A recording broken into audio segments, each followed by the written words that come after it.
Creo que ahí está.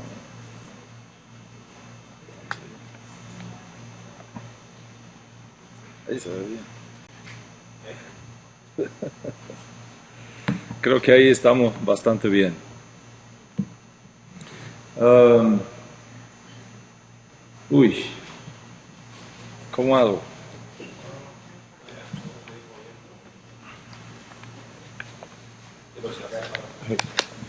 Así, eso, eso. Ahí. Déjame Okay. correr para acá. Creo que ahí Ahí. está perfecto. Ahí está perfecto. Vamos entonces a prepararnos un poquito para la actividad de esta noche. Como les decía, gracias a cada uno de ustedes por sus oraciones. El respaldo que el Eterno nos dio fue espectacular. Tuvimos como 90 pastores de diferentes denominaciones y la casa se llenó completa, la casa llena. Pasamos un tiempo muy hermoso. Y le pedí, 2 hermanos de la comunidad fueron conmigo, Uzi y Joseph. Joseph Malach, José Ángel. Hubiera querido que ellos pudieran haber ido, pero bueno, será en la próxima. ¿Okay? Pero pasamos un tiempo muy lindo, el amor, el cariño con que nos recibieron fue fantástico y por eso damos gracias al Eterno. Hay una ley en Israel, en la guerra, que dice que eso es una tacaná de los takanot que estableció Melech David, que cuando hay una guerra, los que van a la guerra, cuando regresan con el botín, lo comparten a partes iguales con los que se quedaron cuidando el campamento. Hay una porción para ustedes también de esa bendición. Ustedes se quedaron cuidando el campamento. Mientras los generales salimos a hacer guerra, ustedes cuidaron el campamento. Y mire que hubo guerra aquí también, ¿no? Tenemos una vecina por ahí que no nos quiere mucho, parece. Y vamos a ver cómo hacemos para que Hashem ablande su corazón y la podamos ver sentada aquí estudiando Torah con nosotros también.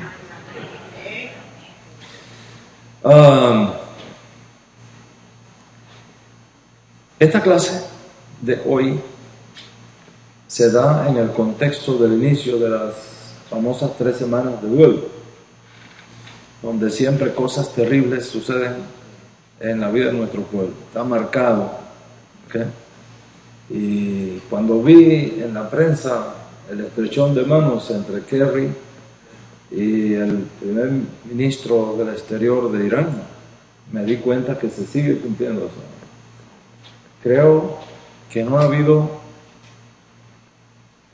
un acuerdo internacional más malo en toda la historia de Estados Unidos que el que se acaba de establecer. Y bueno, que se cumpla la profecía por causa de la acción de los impíos, pero no por la inacción de los justos. Consecuentemente, la puerta es estrecha, el camino es estrecho y lo importante no es tener miedo, porque Hashem y nosotros siempre vamos a ser mayoría. Y ellos mismos, sin saberlo, están cumpliendo la profecía. De manera que tenemos que estar preparados para estos 10 años, donde los cambios más grandes que ha habido en la historia del mundo van a tener lugar según el tiempo establecido para ese acuerdo.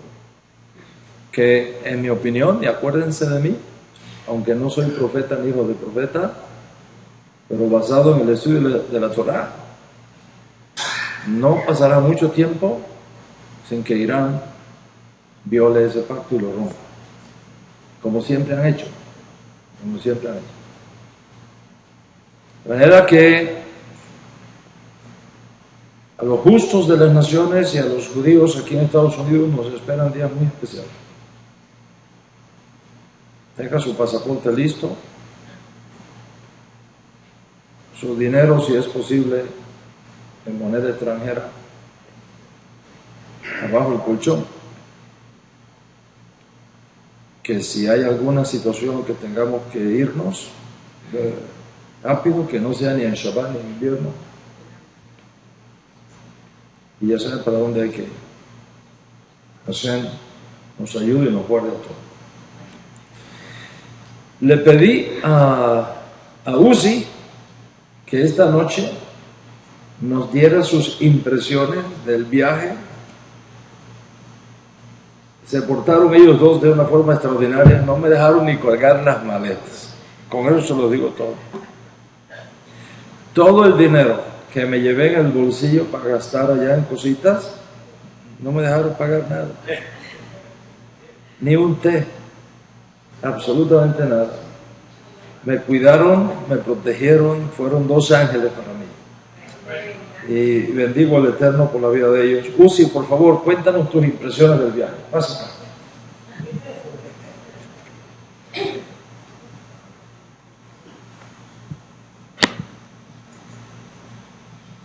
Buenas noches.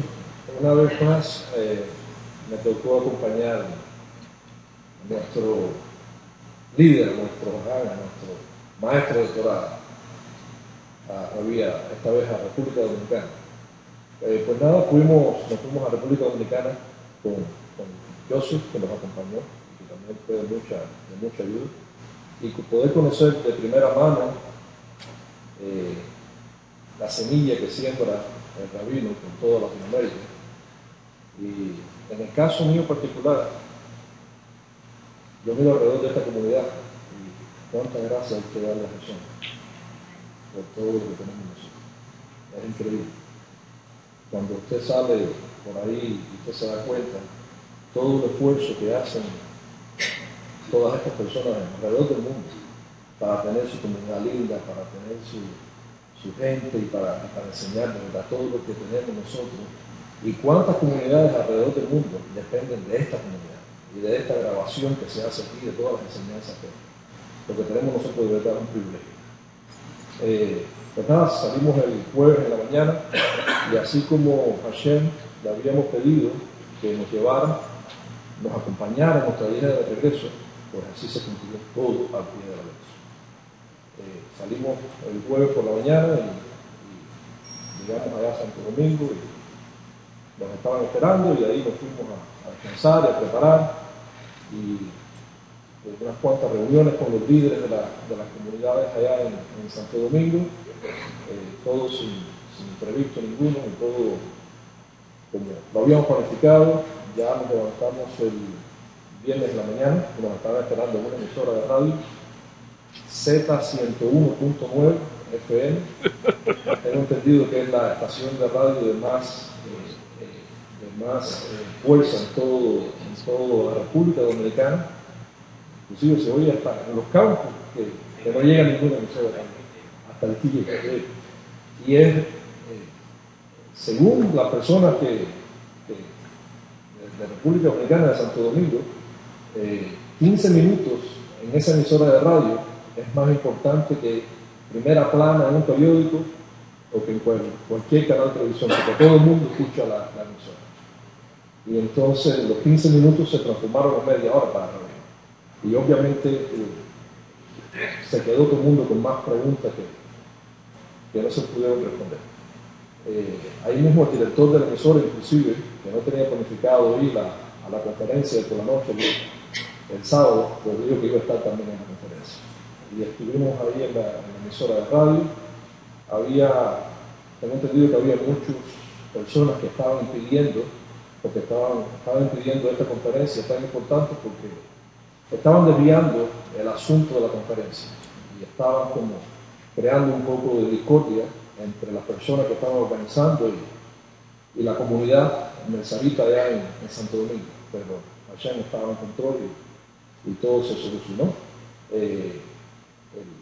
Tuvimos la oportunidad también de conocer dos comunidades mensaritas allá, con sus respectivos líderes, una que acaba de ser remodelada y está preciosa, y la principal, donde Rabí tuvo la primera conferencia el Shabbat por la mañana, que fue de maravilla. Ahí tuvimos la oportunidad de hacer la segunda ciudad y prepararnos después para la conferencia magistral de Rabino, que fue todo un éxito, completamente, lleno, completo.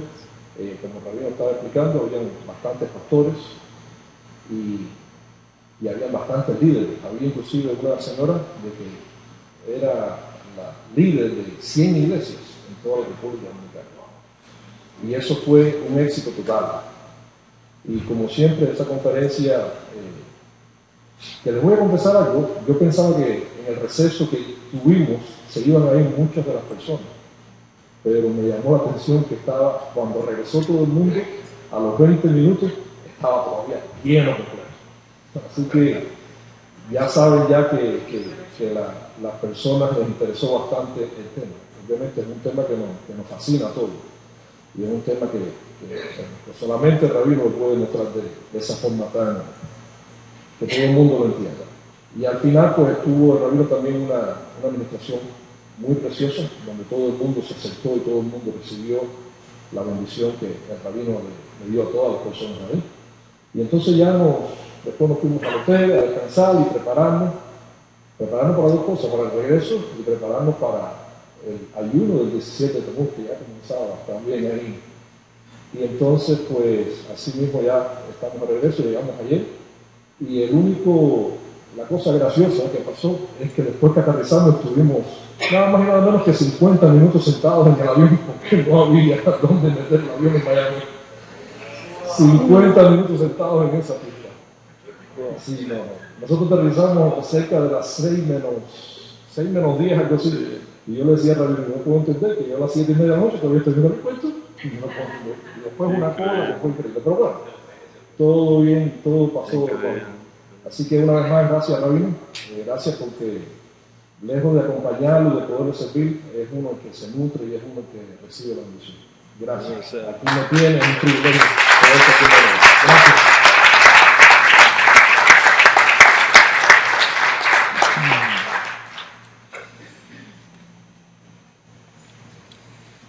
Wow.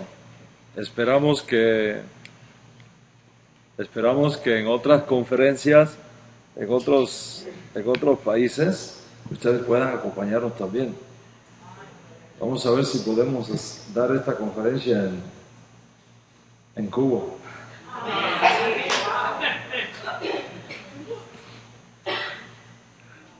Si podemos salir después de la conferencia. No le digan a Bibi, porque lo voy a leer. Fue realmente un regalo del cielo. Un regalo del cielo. Bueno, vamos a lo que vinimos, a estudiar Torah, siguiendo esta serie de conociendo nuestra historia. No la historia detrás de la historia, ese es otro tema que tratamos. ¿Okay? Este es conociendo nuestra historia. Hoy, día 18, ya para el 19 del cuarto mes, que se corresponde con julio 6 del año 2015 de la era secular. El tema que estamos desarrollando esta noche es continuación del tema que iniciamos la semana pasada. Y el objetivo de esta clase, como fue el objetivo de la clase pasada, es puntualizar nuestra identidad. Eso es muy importante que uno conozca quién es, de dónde uno viene ¿A quién uno sirve?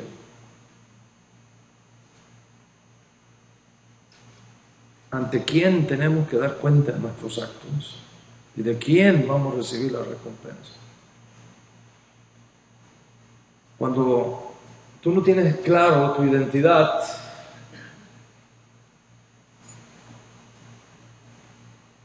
con mucha facilidad te puedes desviar del camino y dedicarte a hacer cosas buenas,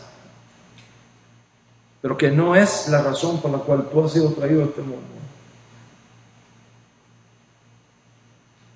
O sea, cuando hablamos en términos de persona jurídica, no de persona natural, como es el caso de cada uno de nosotros, sino de una persona jurídica, como es el movimiento judío,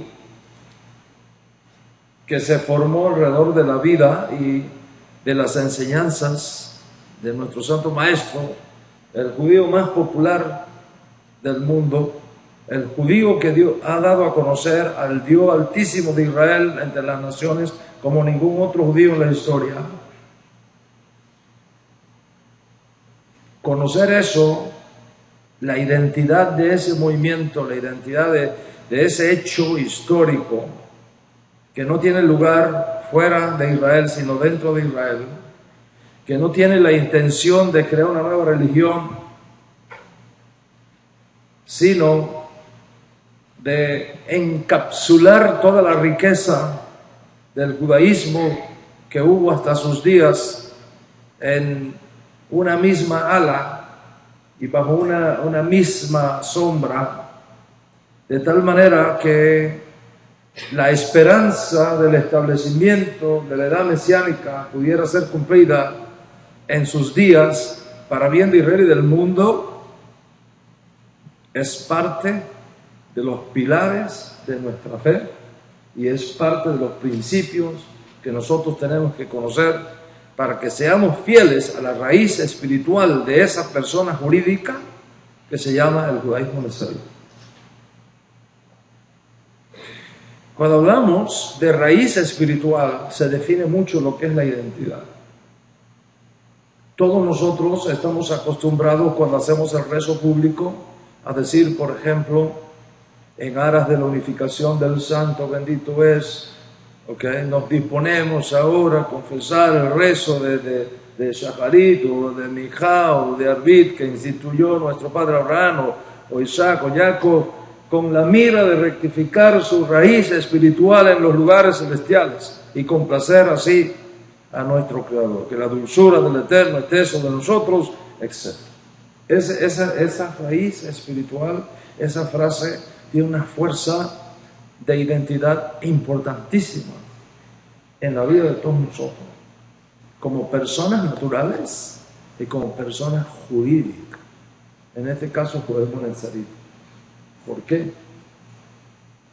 Porque cuando se habla de la raíz espiritual de algo, preste mucha atención a este concepto.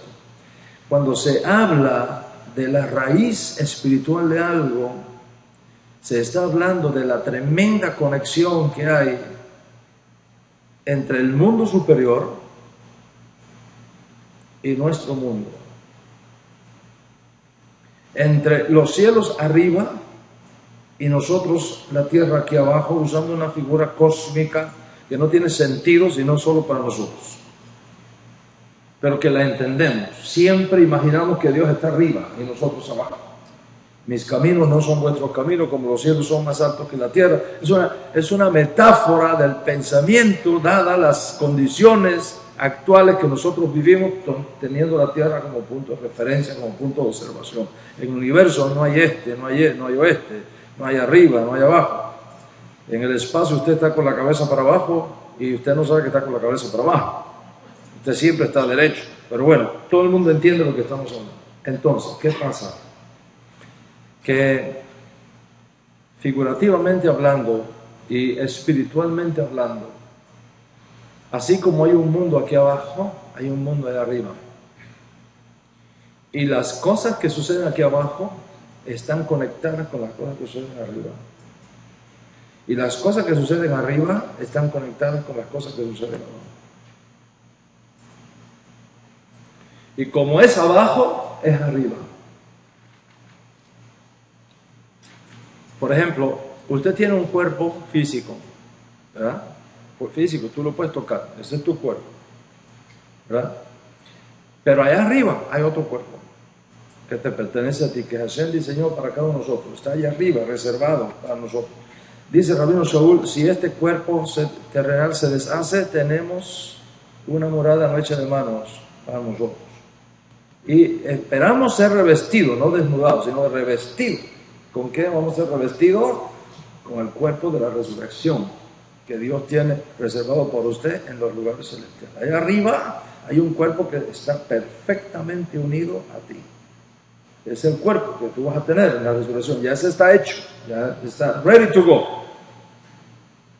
Es cuestión de tiempo cuando tú vas a aparecer con ese cuerpo aquí. Imagínate, seres inmortales con cuerpos glorificados. Algo extraordinario, maravilloso. Entonces, cuando se habla de raíz espiritual, se está hablando de identidad, se está hablando de misión, se está hablando de poder cumplir aquello para lo cual fuimos desarrollados, para lo que fuimos diseñados. Y eso tiene que ver con el nombre. Por eso es que conocer nuestra historia desde el punto de vista de la persona jurídica tiene un impacto en nuestra historia como personas naturales. ¿Estás conmigo hasta aquí? Ejemplo, en el nombre está escondida la misión. En el nombre está escondida la misión que cada uno de nosotros tiene que traer a este mundo. Y en ese nombre está la raíz espiritual, lo que conecta el decreto celestial con lo que debe suceder en la historia humana aquí abajo. Y eso es interesante porque, por ejemplo, cuando usted va al libro de Génesis, capítulo 1, y lee en la Torá, cuando Dios creó a Adán, antes de pecar, después ya, eso se conoce en teología como la situación de infralazarismo versus supralazarismo. ¿Okay? Antes de pecar, infralazarismo, antes de pecar, Adán tenía perfecta conexión espiritual con su misión. Perfecta. No tenía que hacer ninguna rectificación de su raíz espiritual, porque esa raíz espiritual estaba perfecta. Y como estaba perfecta, él tenía un conocimiento extraordinariamente incomparable a todos nosotros. Y es por eso que Hashem, si usted lee ahí, le llama a Adán, y le dice, ponle nombre a todas las criaturas, ponle nombre, porque el nombre indica la naturaleza de esa persona, el propósito por el cual fue hecho, o de esa criatura, el propósito por el cual fue hecho, y lo que se espera que esa persona o criatura haga. Entonces, cuando Adán le da nombre a todas esas criaturas, se lo dio exactamente en línea con la raíz espiritual que colgaba, según los diseños de la sabiduría divina para esa criatura en particular. Tú miras el texto hebreo, claro, eso en las traducciones no existe, ¿ok? No se ve, se pierde. Pero en el texto hebreo dice Hu Shem. Hu Shem. Hu Shem. Hei, Vaf, Shin, de Shem. Hu Shem. Se traduce todo lo que él nombró, ese es su nombre. Todo lo que él nombró, ese es su nombre. Pero eso es una traducción, eso no es lo que dice el texto. El texto dice Hu Shem. ¿Y qué quiere decir Hu Shem? Él es el nombre. No eso, él. Hu Shem. Dice, él es el nombre. diciendo con eso que cada cosa que Adán nombró cumplía exactamente el propósito para el cual esa criatura fue creada. La suma de todos esos propósitos, es Mashiach.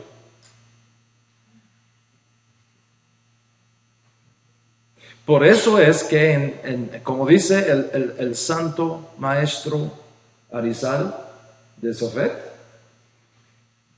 Adán quiere decir Aleph, Dalet, Mem, para indicar que la razón por la cual Dios creó a Adán fue para que viniera Abraham, que comienza con Aleph, y que de Abraham viniera David, que comienza con Dalet, y que de David viene Mashiach, que comienza con él. Pero cuando vas a Hushem, el nombre, y sumas, la suma de la Hei, la suma de la Baf, la suma de la Shem, etc., te da 358. Y 358 es el nombre de Mashiach. ¿Qué quiere decir eso? Eso quiere decir que cuando Adán le dio nombre a todo, a todas las criaturas que Dios creó, el objetivo de todo es que nos hablara de la llegada de Mashiach, porque por Mashiach se hizo todo.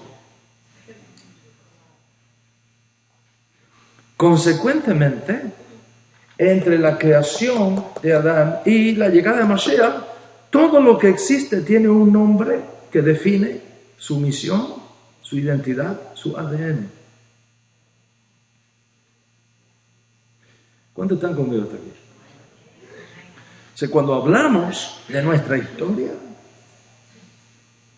y cuando hablamos de lo que sucedió en la vida de Mashiach y alrededor de Mashiach, no estamos hablando de un invento sociológico, no estamos hablando de una casualidad histórica, no estamos hablando de hechos fortuitos que no tuvieron otra forma de hacerse que tirando a los dados de la historia. Como dijo Albert Einstein, Dios no juega los dados.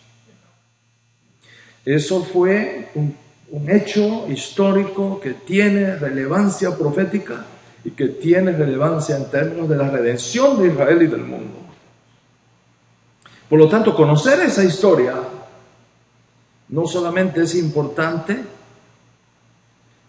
para nuestro pueblo Israel desde el punto de vista académico. No podemos negar que el judaísmo de Yeshua se dio en tierra judía, en medio de judíos y para judíos. No podemos negar eso. Es parte de nuestra historia. Y consecuentemente toda persona académica debería conocer eso, solo por razones académicas. Mas para nosotros, que creemos en los reclamos mesiánicos de Yeshua, conocer esa historia no es simplemente un valor académico, es un valor de identidad. Es un valor de definición de misiones. Y esa es la única manera como nosotros podemos tener la fuerza en el alma para hacer lo que hacemos y llevar el dinamismo de nuestra conciencia de Dios en una expresión de palabra de redención que hay que llevar al mundo entero.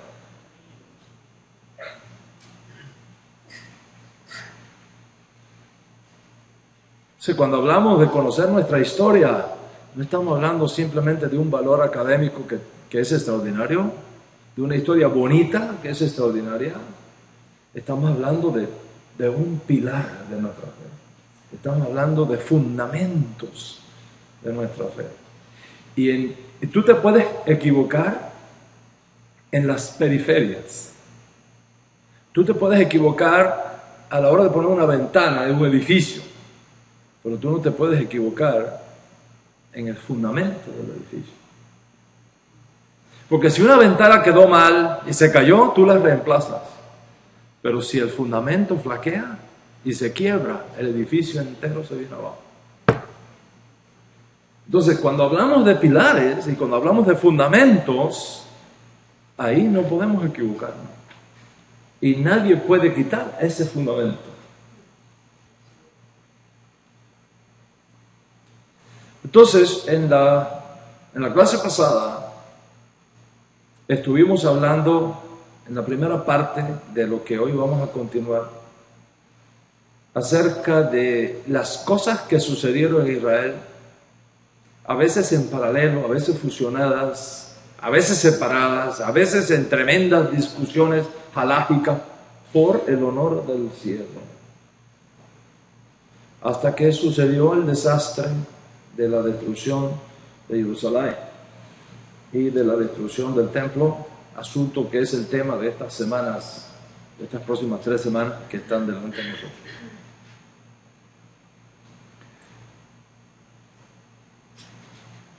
Esta clase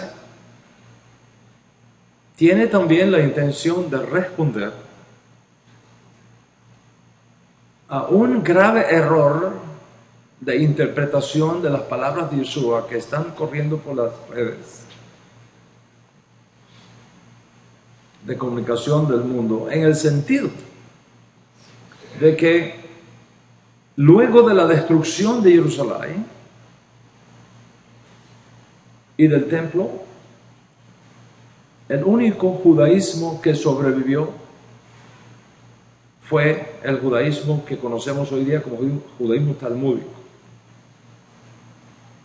Y que ese judaísmo talmúdico que sobrevivió a la destrucción de Jerusalén en el año 70, no solamente es el único que sobrevivió, sino el único que preservó la enseñanza correcta del judaísmo, según pasó de Moshe a Yahshua, a los ancianos, a los profetas, a los hombres de la gran asamblea, y que se estableció en una de las sectas fariseas del primer siglo, cuyos líderes y maestros autorizados estaban sentados en la silla de Moisés.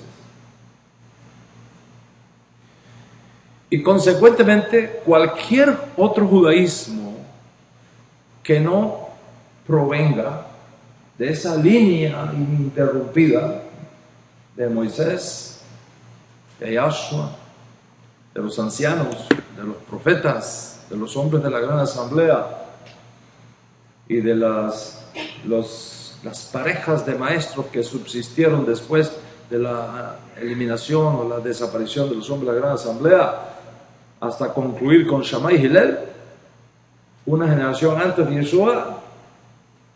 Esos que son los únicos que preservaron la correcta enseñanza y la correcta autoridad venida de Moshe, eran los que estaban sentados en la silla de Moshe en los días de Yeshua. Y por lo tanto, según las palabras de Yeshua,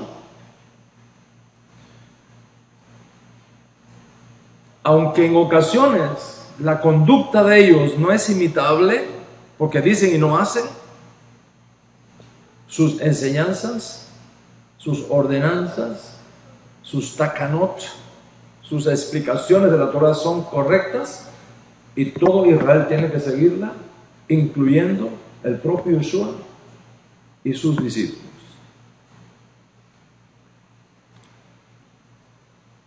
Entonces, representantes de esta escuela de pensamiento están usando la versión muy conocida del Nuevo Testamento en América Latina, posiblemente, doctor, usted me corrige si estoy mal, en mi opinión, es la versión más conocida en el mundo evangélico,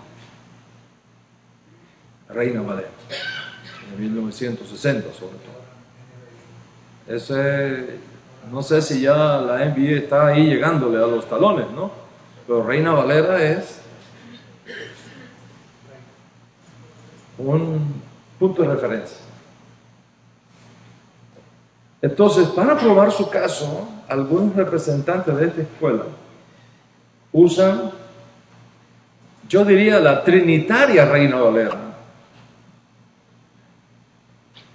especialmente la versión de 1960, aunque se mantiene esas mismas versiones en las correcciones que las asociaciones bíblicas han hecho después de Reina Valera. Sobre Mateo 23, afirmando que Yeshua dijo, y cito esa fuente tomada de Reina Valera 1960, lo siguiente: en la cátedra de Moisés se sientan los escribas y los fariseos.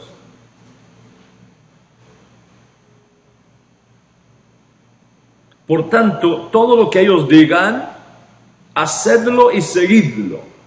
¿Está escuchando? ¿Está escuchando?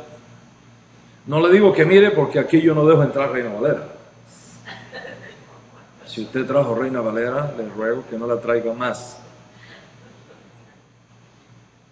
a la sinagoga. Para el material de estudio en la casa, en un lugar separadito, está bien, porque es muy buena versión en el sentido de la riqueza de la lengua española. Reina Valera fue traducida en la época de la literatura de oro, de la época de la literatura de oro española, y las expresiones que usa son extraordinariamente bellas. No es lo mismo decir, las mujeres fueron a buscar agua, como dicen todas las versiones por ahí, que las doncellas salieron por agua. Mira qué lindo. ¿Lo ves?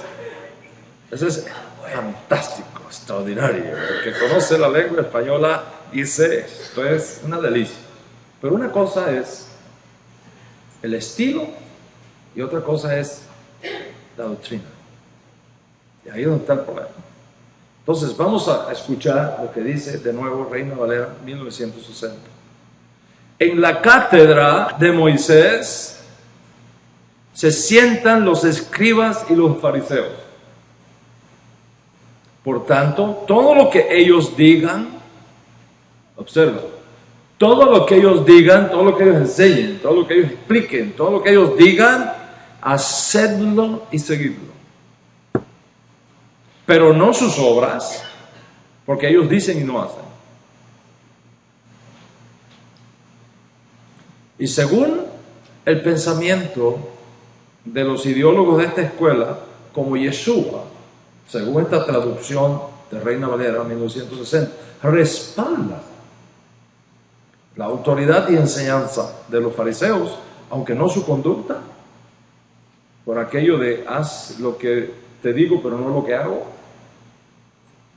Y como el judaísmo talmúdico es la enseñanza de los fariseos que vienen de la silla de Moisés, y el único que sobrevivió a la destrucción del segundo templo, y el único que conservó la recta enseñanza que viene de Moisés, de Yahshua, de los ancianos, de los profetas, de los hombres de la gran asamblea, de los Sebud, y de la silla de Moisés en aquellos días. De esto sigue, lógicamente, que los discípulos de Yeshua tienen que aceptar esa fuente de autoridad farisea, hoy día llamada judaísmo talmúdico, como final y como normativa. El error de esta forma circular de pensamiento es evidente por dos grandes razones que tú tienes que conocer como discípulo de Yeshua. Por dos grandes razones. En primer lugar,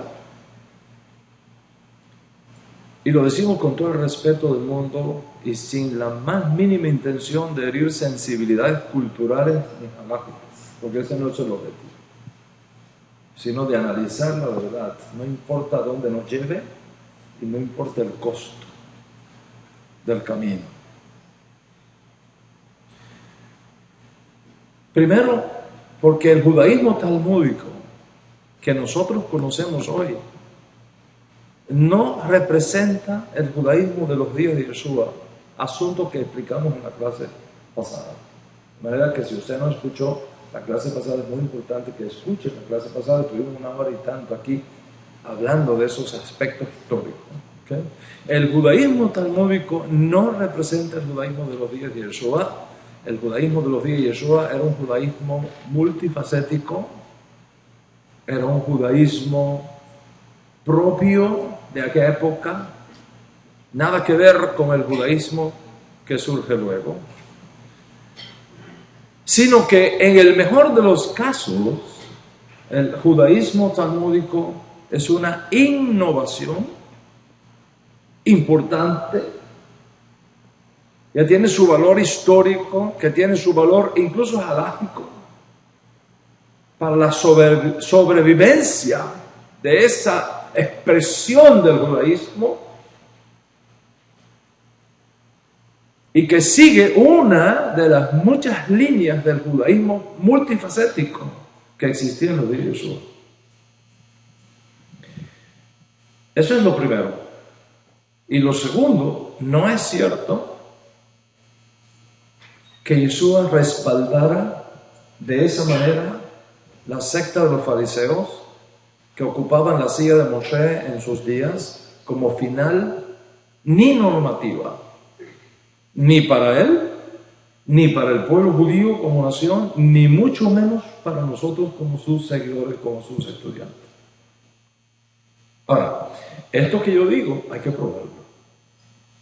No es porque me gustó decirlo, porque me conviene decirlo, o porque estoy alando agua para mi pozo, sino que hay que demostrarlo académicamente, halágicamente, escrituralmente, exegéticamente.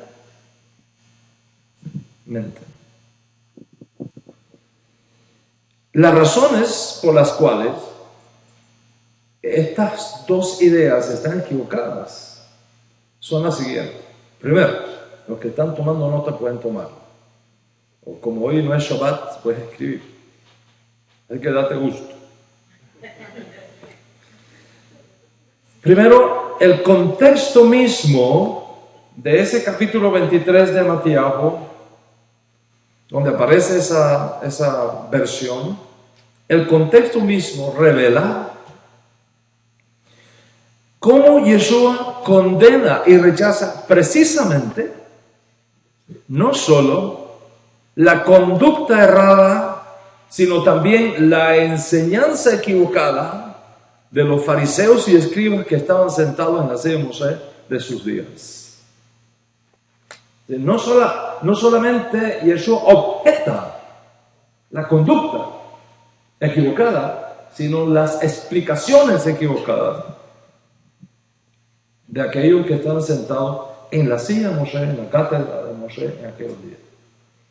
Así que vamos a demostrar eso por el propio contexto. Mire en su tablet, como ha cambiado el mundo, en su tablet.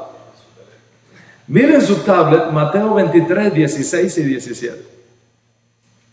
Mateo 23, 16 y 17. Por supuesto, no voy a usar el código real, para que no digan, no, porque esa es su versión privada. No voy a usar el código real. Versiones tradicionales. Dice el texto. A ver, ¿quién me lo lee de ustedes? ¿Cómo dice el texto? Mateo 23, 16 y 17. Dice, hay de ustedes, guías ciegos, que dicen, si alguien jura por el templo no significa nada, pero si jura por el oro del templo, queda obligado por su juramento. Ciegos insensatos, ¿qué es más importante, el oro o el templo que hace sagrado el oro? Ok, ¿está bien? Aquí Jesús está cuestionando una interpretación halágica de los fariseos sentados en la silla de Moshe de sus días. ¿Dónde está sonando eso? Es el mío, que es bueno. Mi esposa que me está llamando.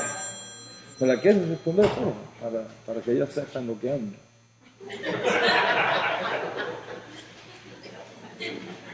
Perdónenme. Yo lo tenía en vibración y dije, déjame ponerlo en vibración y lo puse en Qué pena. Perdón, discúlpeme, hermano. ¿Qué es lo que estaba diciendo? Mi mujer me sacó de... Dicen, pero no lo hacen. Ok. Yeshua está cuestionando una interpretación, una takaná, un takanot.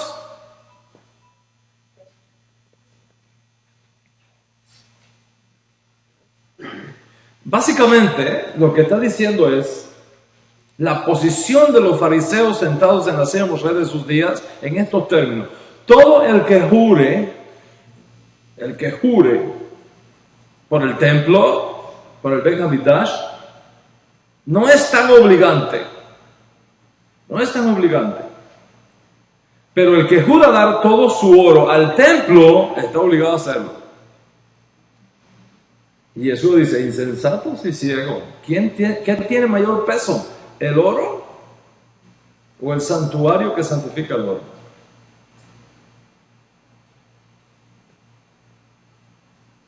Por ejemplo, si alguien decía, te juro por el templo que voy a regalar 50 shekels para tal cosa, pues después me retracto. Dice, no hay problema porque juraste por el templo. Pero si tú dices, juro por 10 monedas de oro que lo voy a dar, dice, no, si juraste por el oro, ahí tienes que darlo. No te puedes echar para atrás ahora, porque juraste por el oro. Dice Jesús, espérate un momento, ¿qué es más grande? ¿El templo que santifica la ofrenda? ¿O la ofrenda que es santificada por el templo? ¿Qué es más grande? El templo es más grande. O sea, Yeshua no está hablando aquí de conductas erradas. Está hablando de interpretaciones erradas de los fariseos que estaban sentados haciendo en sus días. O sea, ellos enseñaban que si alguno juraba por el templo, podía retractarse luego, pero si alguno juraba dar una donación al templo, era obligante. Y Yeshua, por lo tanto, considera esa interpretación una falacia, por el principio de Kal Vaomer, el principio de mayor peso. ¿Qué es más importante? ¿El oro o el templo que lo santifica? ¿Qué pesa más? ¿El oro o el templo que santifica el oro? Ahora bien, si esta escuela de pensamiento que dice que todos los discípulos de Yeshua hoy día, en el siglo XXI, tenemos que sujetarnos al judaísmo talmúdico, porque ese judaísmo talmúdico, es el único que sobrevivió a la destrucción del templo, B, es el único que guarda perfectamente la correcta enseñanza venida de Moshe, de los ancianos, los profetas, los hombres de la gran asamblea, y es el que estaba sentado en la silla de Moshe en los días de Yeshua, y que Yeshua mismo dice, hay que hacer como ellos digan. ¿Cómo me explicas? Entonces, que en esta enseñanza de los fariseos, Yeshua la considera contraria al espíritu de la Torá y contraria a la recta interpretación de las Escrituras.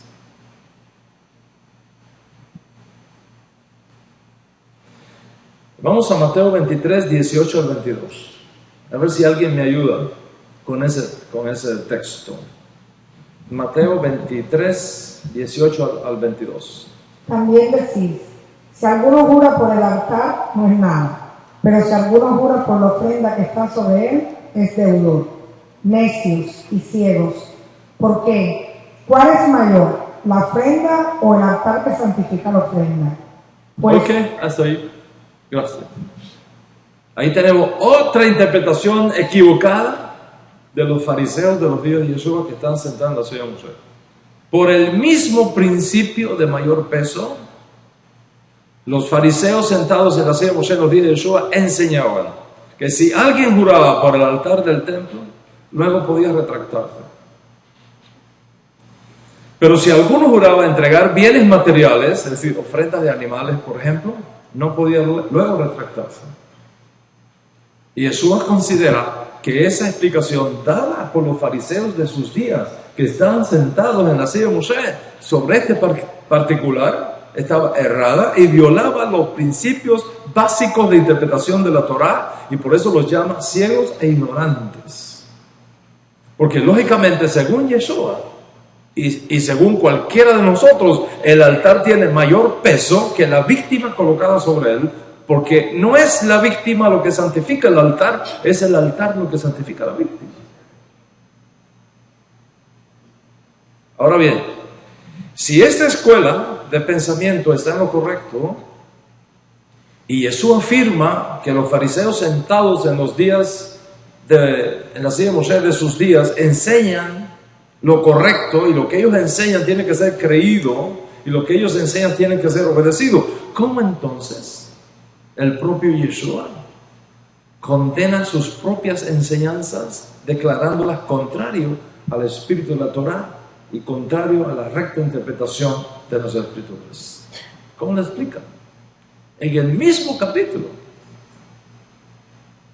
te das cuenta que hay una incongruencia completa entre lo que dice Mateo 23, 2 y 3 y lo que el propio Yeshua corrige de las interpretaciones equivocadas de esos maestros. Vamos a ir al capítulo 23, el verso 23. A ver, ¿quién lo lee, por favor? Mateo 23, 23. Ay de vosotros, escribas y fariseos, hipócritas, ¿por qué diezmáis la menta y el eneldo y el comino, y dejáis lo más importante de la ley, la justicia, la misericordia y la fe? ¿Esto era necesario hacer sin dejar de hacer aquello? Hasta ahí.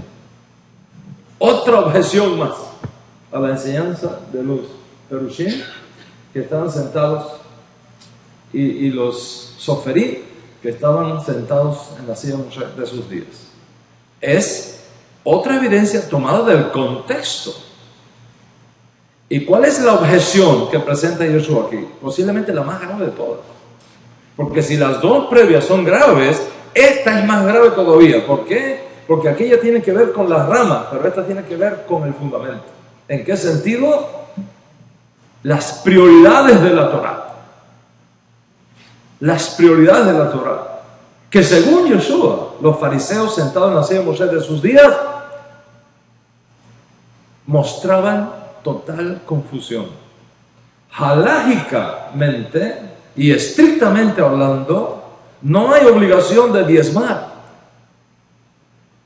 ni de la menta, ni del eneldo, ni del comino, porque esos no eran los frutos por los cuales la tierra de Israel se reconocía. No había que diezmar de esos frutos, teóricamente. Sin embargo, los fariseos sentados en la silla de Moshe interpretaron que aún cuando no eran frutos diezmables, según la Torá, debían ser diezmados de todos modos por el principio del diezmo en sí.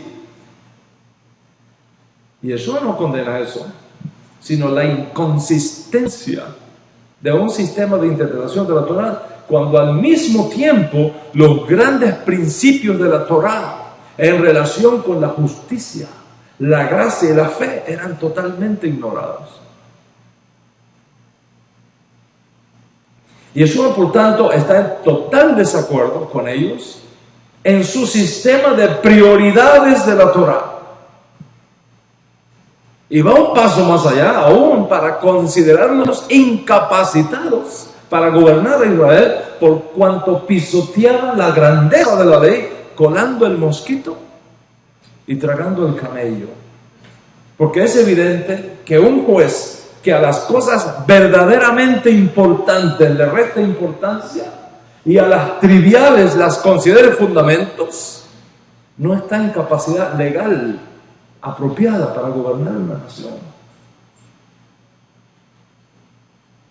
Ahora bien, si esta escuela de pensamiento está en lo correcto, Y Jesús afirma que todo lo que los fariseos enseñan debe ser creído y debe ser obedecido.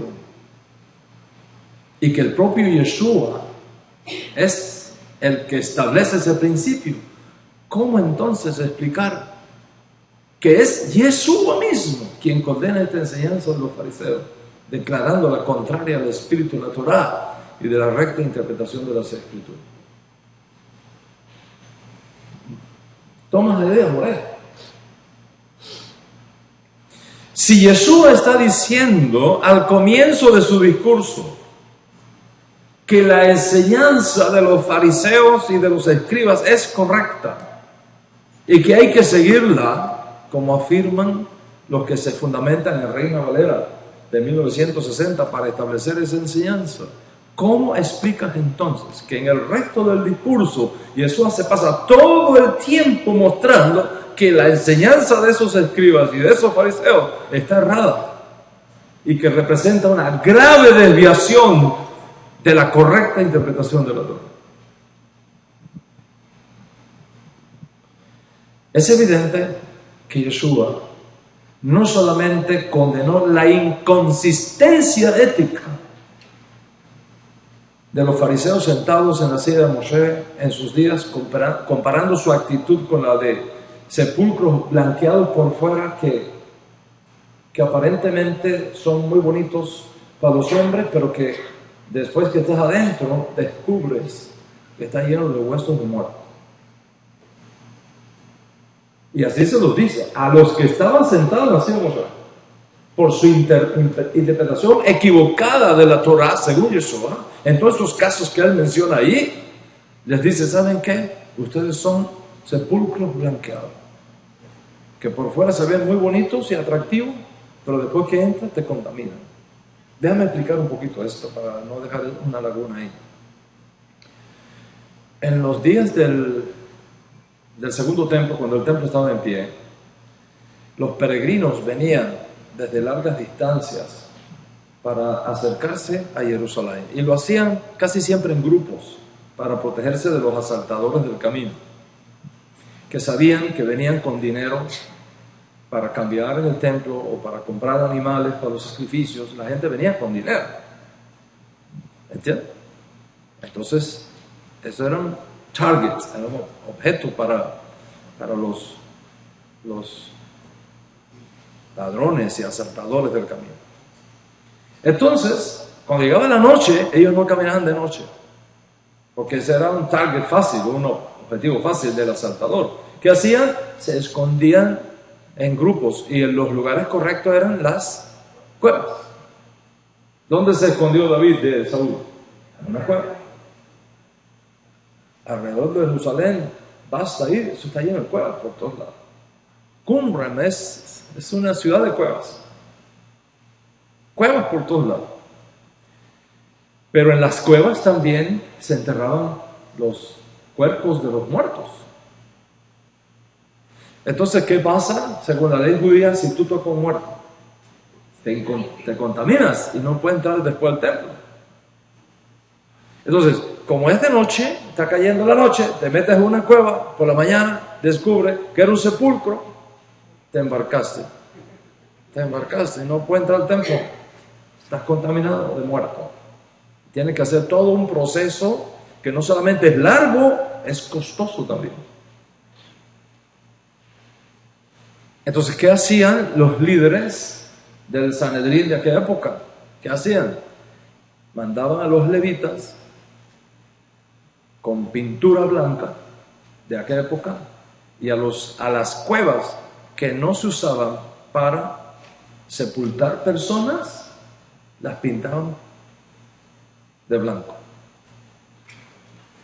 Entonces, cuando tú ibas de camino y veías una cueva con pintura blanca, tú sabías que ahí podías entrar y que no te ibas a contaminar.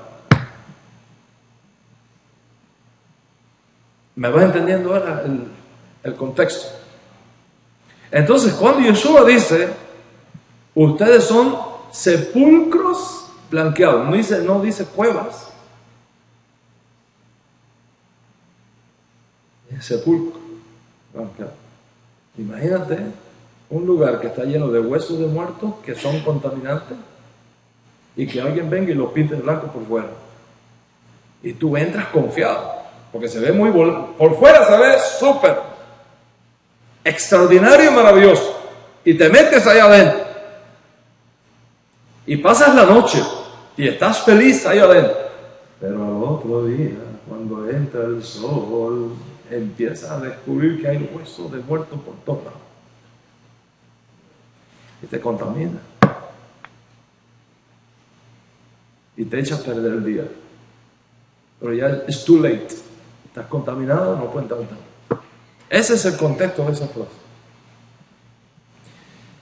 Yeshua dijo en sus días que debido a la incorrecta interpretación que estaban haciendo en todas estas cosas, los fariseos y escribas sentados en la silla de Moshe de sus días eran sepulcros blanqueados. En otras palabras, que esa enseñanza parecía muy bonita por fuera, pero cuando tú te metías adentro, a la raíz, descubrías lo terriblemente contaminante que era. Consecuentemente, para Yeshua no solamente era un problema la inconsistencia ética de aquellos maestros en muchas de estas cosas, sino que interpretaban y enseñaban incorrectamente también. Las dos cosas. Por tanto, aquellos perushim y soferim que estaban en la silla de Moshe de los días de Yeshua no eran los modelos que Yeshua respaldara, ni para imitar su conducta, ni para aceptar su enseñanza errada de la Torah, según la opinión de Yeshua. Es por tal razón que te estoy diciendo que esa enseñanza que anda por ahí, por la internet, de que Yeshua mismo fue quien ordenó seguir la enseñanza de los que estaban sentados en la silla de Moshe, y que esos que estaban sentados en la silla de Moshe de sus días son ahora el judaísmo talmúdico, constituye una inconsistencia con la enseñanza de Yeshua y una seria y peligrosa desviación del legado que nos dejó Yeshua. ¿Cuántos están conmigo hasta aquí? Se está claro por el propio contexto que como Reina Valera tradujo, y lo que encontramos que Yeshua luego dice, hay una inconsistencia. Por lo tanto, aquí hay un problema. Y ese problema hay que resolverlo. Y con la ayuda de Hashem lo vamos a resolver. Porque es resolvible. No sé si esa palabra existe, pero me viene como anillo al dedo. Esa es la primera evidencia. De manera que no les estoy enseñando que a mí me parece, o no les estoy enseñando de que según mi opinión. No, tú mismo puedes mirar el contexto, tú mismo puedes analizarlo y tú mismo puedes llegar a la misma conclusión. No hay consistencia entre lo que aparece en Mateo 23, versos 2 y 3 y las objeciones que encontramos de nuestro Santo Maestro acerca de esos fariseos que se sentaban en la silla de Moshe en aquellos días. Esa es la primera evidencia. ¿Ok?